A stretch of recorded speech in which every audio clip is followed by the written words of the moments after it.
अब क्या करें, दुनिया में कभी भी अंत हो सकता है यार। हंसते हंसते मरूंगा मैं। हंसते हंसते। अभी भी अंत हो सकता तो आप लोग आईआईटी वाले बाबा की कहानी महाकुंभ में बहुत ही जोर जोर से सुन रहे होंगे। चलिए हम बताते हैं कुछ इनकी बेहतरीन कहानी, जो कि हमें बहुत सारी वीडियो से और इनके फादर से मिली हैं। चलिए हम कुछ इनके बारे में बहुत ही ज़्यादा रहस्यमय बातें बताते हैं। महाकुंभ का मेला हर वर्ष कुछ ना कुछ अद्भुत कहानियों को जन्म देता है। इस बार की कहानी आईआईटी वाले बाबा की है। महाकुंभ में हर तरफ श्रद्धालुओं का सैलाब उमड़ा हुआ था। नदियों के किनारे साधु संत के छोटे छोटे आश्रम लगे हुए थे। इनमें से एक आश्रम में आईआईटी वाले बाबा, इनका असली नाम राघवेंद्र मिश्रा था, लेकिन लोग इन्हें आईआईटी वाले बाबा कहकर पुकारते थे। इसकी वजह से इनके बाबा पहले आईआईटी से पढ़ाई कर चुके थे, इसलिए इन्हें आईआईटी वाले बाबा कहा जाता है।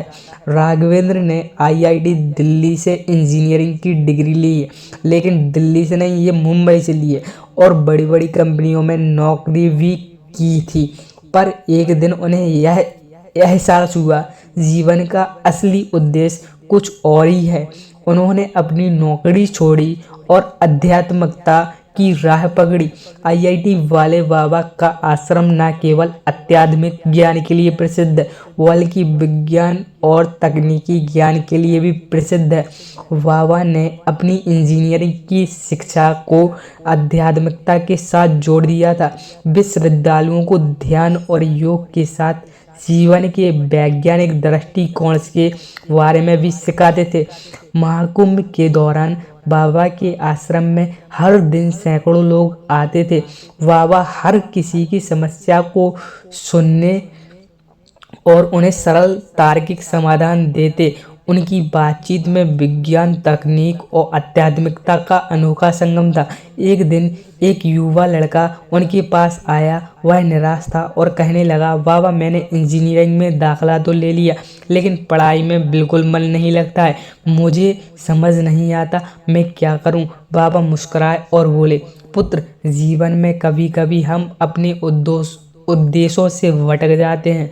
तुम्हें पहले यह समझना होगा कि तुमने यह राह क्यों चुनी।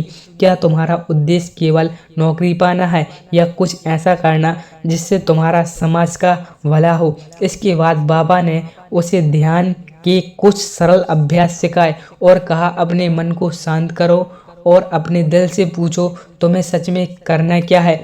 याद रखो, ज्ञान का असली उद्देश्य जीवन को बेहतर बनाना नहीं, ना ही केवल डिग्री लेना है। युवक ने बाबा की बातों को गंभीरता से ले लिया और कुछ दिनों बाद फिर बाबा के पास आया। इस बार उसकी आंखों में आत्मविश्वास था। उसने कहा, बाबा अब मुझे अपना उद्देश्य समझ में आ गया है। मैं अपनी पढ़ाई में पूरी मेहनत करूंगा और अपने ज्ञान का उपयोग लोगों की मदद में करूंगा। आईआईटी वाले बाबा की इस तरह की बातें महाकुंभ में हर व्यक्ति के जीवन में नई रोशनी लेकर आ रही हैं। उन्हें आश्रम में विज्ञान और आध्यात्मिकता का संगम देखने को मिल रहा है, जो शायद कहीं और मुमकिन नहीं है। बाबा के अनोखे तरीके ने उन्हें महाकुंभ के सबसे चर्चित संतों में से एक बना दिया है। और इनके बारे में ये भी कहना चाहता हूँ, ये पहले आईआईटी मुंबई से अपना 4 साल की डिग्री, इंजीनियरिंग की डिग्री की और बाद में इनका इंटरेस्ट कहीं और चला गया, जो कि ग्राफिक्स एनिमेशन में चला गया। उन्होंने ग्राफिक्स एनिमेशन के लिए एक इंस्टीट्यूट ज्वाइन किया, क्योंकि बिना सर्टिफिकेट के उन्हें दाखला नहीं मिल रहा था। एक बड़ी जो एनिमेशन बनाने वाली कंपनी होती है, तो